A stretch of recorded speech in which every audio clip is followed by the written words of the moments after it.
70%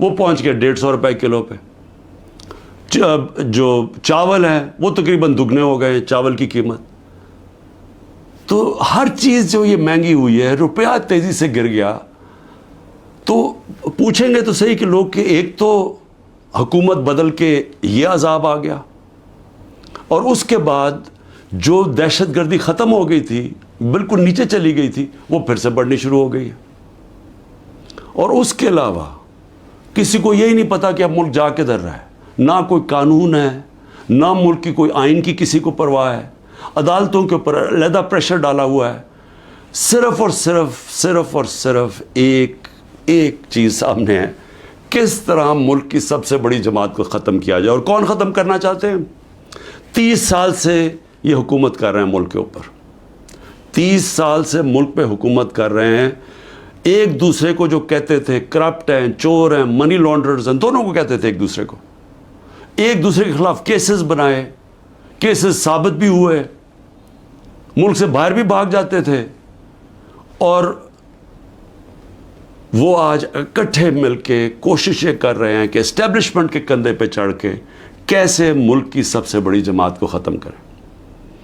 اور اس کے اندر ہمارا ملک تیزی سے نیچے جا رہا ہے, مایوسی بڑھتی جا رہی ہے.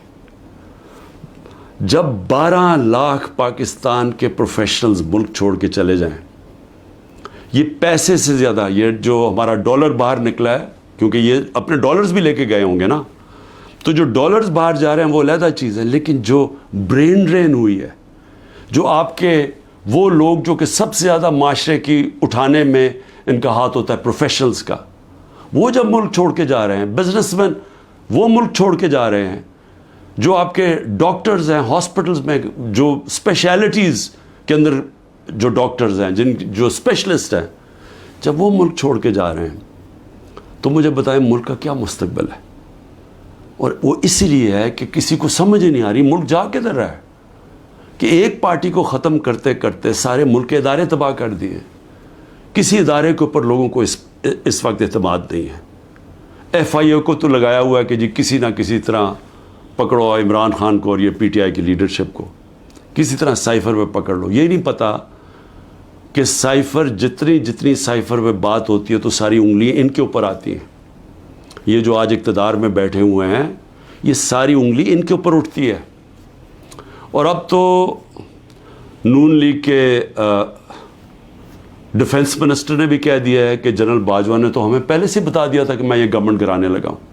اس نے تو یہ کہا ہے کہ اگر کرونا نہ آتا تو یہ تو 1 سال کے اندر گورنمنٹ گر گئی تھی ہماری, اور پنجاب تو وہ پہلے گرانا چاہتے تھے, اس کے بعد کہتے تھے تم سینٹر بھی لے لو.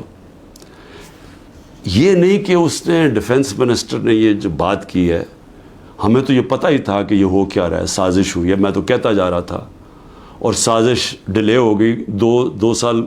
اگر کرونا کے نہ آتے تو اس کے وہ بھی کہتا ہے کہ گورنمنٹ پہلے چلی جانی تھی. تو ہمیں تو یہ پتہ تھا کہ سازش ہوئی ہے. لیکن یہ بھی ایک اور سوال اب اٹھتا ہے کہ کیسے کوئی آدمی جو گریڈ 22 کا ایک آفیسر ہے, کیسے وہ کس فورم پہ فیصلہ کرتا ہے کہ کون سی حکومت رہنی چاہیے, کون سی جانی چاہیے. کیا بند کمرے میں اتنا بڑا فیصلہ ہونا چاہیے جس کی اتنی بڑی قیمت قوم ادا کر رہی ہے. آج جدھر ہم پہنچ گئے ہیں, آج پاکستان کے حالات ہیں, اندر سے لوگ باہر جا رہے ہیں اور باہر سے لوگ پاکستان کو اب کس طرح دیکھ رہے ہیں. تو جب اس طرح کے حالات ہوں, کیا ملک کو صرف یہی کام کرنا چاہیے کہ کسی نہ کسی طرح جو عوام کی آواز بند کی جائے. پہلے الیکشن اناؤنس ہوئے 14 مئی کو, پنجاب کے الیکشنز کانسٹیٹیوشن کے مطابق. سپریم کورٹ آرڈر کرتا ہے, گورنمنٹ مانتی نہیں ہے. اسی وقت مجھے ویسے افسوس سے کہنا پڑتا ہے کہ سپریم کورٹ کو اس وقت اپنی ریٹ قائم کرنی چاہیے تھی. ہمیں افسوس ہے کہ انہوں نے اس حکومت کو آئین کو توڑنے کی اجازت دے دی. جب آپ نے ان کو کوئی ایکشن ہی نہیں لیا تو اس کا مطلب گورنمنٹ اور تو چوڑی ہو گئی. اب تو کھل کے کہہ رہی ہے کہ اگر سپریم کورٹ فیصلہ بھی کرتا ہے ملٹری کورٹس پہ ہم مانیں گے نہیں, کیونکہ اب تو ان کے لیے تو پاکستان اب جو طاقتور بیٹھا ہوا ہے وہ فیصلہ کرے گا آئین کا کون سی شق ماننی ہے کون سی نہیں ماننی. تو میں صرف اس کا یہ آگے بڑھنے سے پہلے یہ جو جنرل باجوہ کی باتیں اب سامنے آ رہی ہیں, کئی ایسی باتیں ہیں جو میں اس لیے نہیں کرتا, میں اپنے اداروں کو نقصان نہیں پہنچانا چاہتا, لیکن جو یہ جس طرح انہوں نے ایک سازش کر کے گورنمنٹ گرائی اور کیسے وہ ملے ہوئے تھے دوسروں کے ساتھ, یہ جو پی ڈی ایم کے لوگوں کے ساتھ کیسے ان کے رابطے تھے, اور کیسے انہوں نے جو سب سے بڑا ظلم کیا کہ احتساب کا عمل ختم کیا. احتساب یاد رکھیں کہ جو کرپشن کیسز تھے, میں بار بار کہتا ہوں 95% ہمارے پہلے کے کرپشن کیسز آ رہے تھے, ہمیں وراثت میں ملے تھے, ہم نے نہیں بنائے تھے. میرے اوپر تو آج 200 کیسز تقریباً ہو چکے ہیں چند مہینے کے اندر, ان کے اوپر 2 3 کیسز تھے اور وہ سارے پرانے بنے ہوئے تھے, 95% پرانے کیسز تھے. ہمیں تو وہ جو احتساب کا عمل تھا وہ بھی جنرل باجوہ نے اس لیے نہیں چلنے دیا کیونکہ ان کی پہلے سے ان سے ڈیل چل رہی تھی, بات چیت چل رہی تھی. لیکن ملک کو آج کتنا نقصان ہوا, وہ کون سا فورم ہے جس کے اندر یہ جائزہ لیا جائے گا کہ ایک کس طرح کے فیصلے نے اس عوام کو کتنا نقصان پہنچایا. میں دوسری بات جو کرنا چاہتا ہوں وہ یہ کہ دیکھیں, مجھے جو سب سے بڑا مجھے خوشی تھی وہ یہ کہ تحریک انصاف پہلی جماعت تھی جس نے خواتین کو پالیٹکس میں لے کے آئے, یعنی انہوں نے شرکت کی پاکستان کی سیاست کے اندر. مجھے فخر اس لیے ہے کہ یہ جو پاکستان موومنٹ تھی اس میں میری والدہ بتاتی ہیں کہ عورتیں کتنی شرکت کرتی تھیں اس پاکستان موومنٹ کے اندر. تو یہ پہلی دفعہ اس طرح عورتوں نے اتنی تعداد میں شرکت کی. ہم جو بائی الیکشنز جیتے, یاد رکھیں کہ جو ہم بائی الیکشنز جیتے ہیں 37 میں سے 30 بائی الیکشن ہم جیتے ہیں, اس میں عورتوں کا بہت بڑا ٹرن آؤٹ تھا. یہاں الیکشن کمیشن کو مصیبت پڑی ہوتی ہے کہ اگر اتنی عورتیں نہ پولنگ اسٹیشن پر نکلی تو ہم الیکشن کینسل کر دیں گے. یہاں ریکارڈ ٹرن آؤٹ ہوا عورتوں کا جس سے ہم نے بائی الیکشنز جیتے. لیکن جو اس حکومت نے کیا ہے عورتوں کے ساتھ جو کیا ہے, پہلے تو یہ چھوڑے نا کہ ہمارا دین کیا کہتا ہے کہ کیسے کیا رویہ ہمارا ہونا چاہیے اسلام میں عورتوں کے ساتھ. اس کے بعد ہمارا جو کلچر ہے, میں بار بار لوگوں کو بتاتا ہوں کہ میں جب پہلی دفعہ باہر گیا پاکستان سے تو میں حیران ہو گیا, اس طرح کی عورتوں کی عزت باہر نہیں ہے, مغربی معاشرے میں نہیں ہے جو کہ ہمارے معاشروں میں ہے.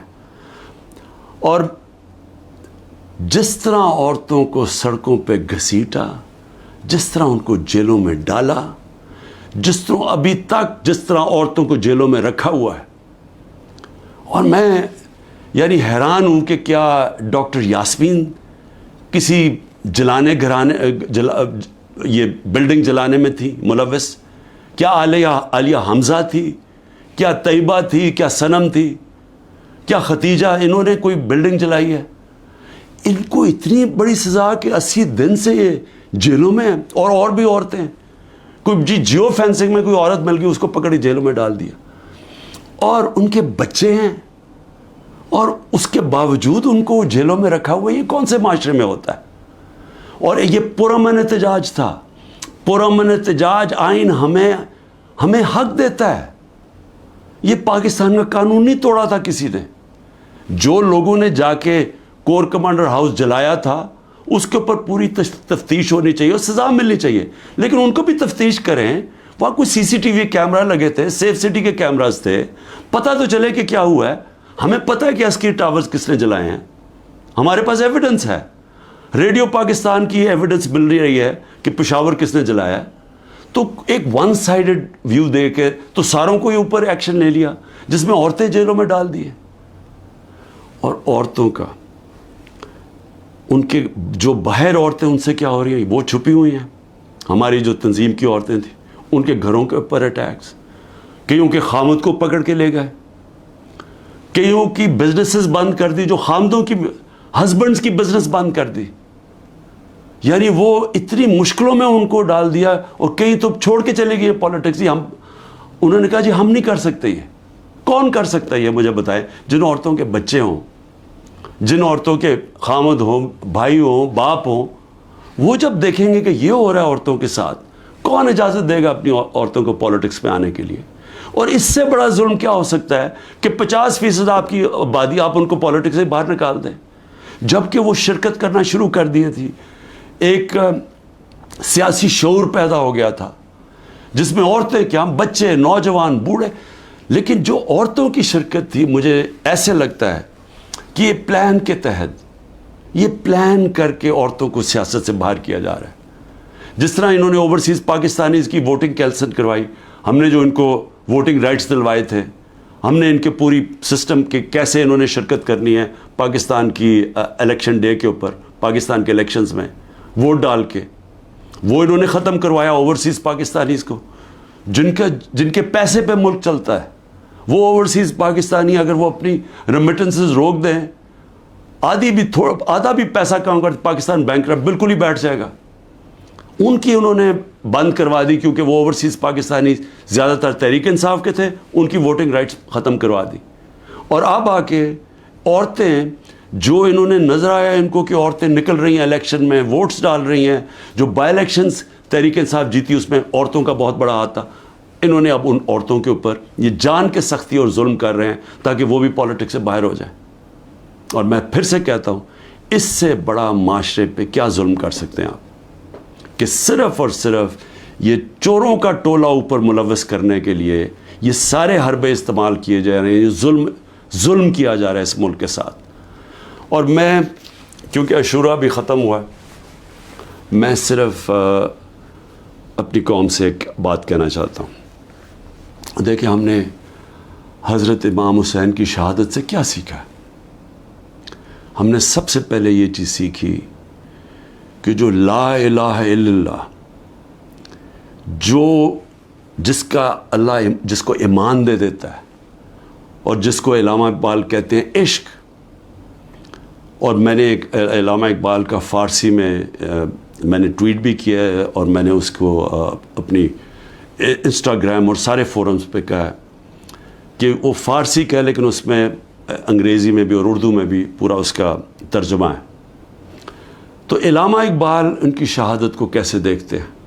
اتنی خوبصورتی سے انہوں نے بتایا ہوا ہے کہ لا الہ الا اللہ کا مطلب آزادی، اور آزادی خوف سے بھی، آزادی اپنی میں سے بھی، اور وہ آتی ہے عشق اللہ سے عشق کرنے سے. اور وہ ہے جب لا الہ الا اللہ، جب آپ اپنے ذہن میں دعویٰ کر دیتے ہیں، پھر آپ کسی کے سامنے نہیں جھکتے.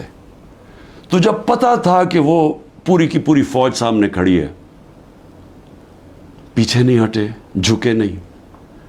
اور جو ان کی شہادت تھی، جس طرح علامہ اقبال کہتے ہیں کہ صدیوں تک مسلمان جب کھڑا ہوتا تھا ظلم کے خلاف، غلامی کے خلاف، تو وہ لا الہ الا اللہ اور امام حسین، حضرت امام حسین کی جو شہادت تھی وہ ہمیشہ یاد رکھتا تھا. وہ جو پتہ ہوتے ہوئے ایک انسان کو کہ